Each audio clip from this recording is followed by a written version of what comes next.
if you're advising Lee Kuan Yew in the 60s with the advice you would likely give to a developing country now, would Singapore have been even more successful than it ended up? Would it have been less successful? Yeah, with Lee Kuan Yew in Singapore, I mean, it's the wrong way around. I mean, I learned so much from him.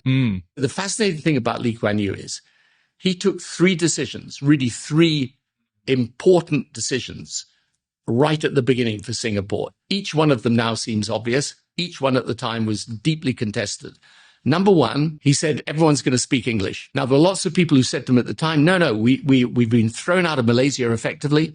We're now a fledgling country, a city-state country. We need to have our own local language. You know, we need to be true to our roots and everything. He said, no, English is the language of the world and we're all going to speak English. Secondly, he said, we're going to get the best intellectual capital and management capital from wherever it exists in the world, and we're going to bring it to Singapore.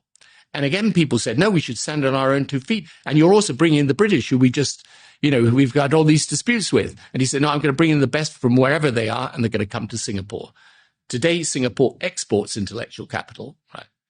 And the third thing he did was he said there's going to be no corruption. And one of the ways we're going to do that is we're going to make sure our political leaders are well paid, which the Singapore leaders are the best paid in the world by a factor of about 10. And there's going to be zero tolerance of corruption, zero tolerance of corruption.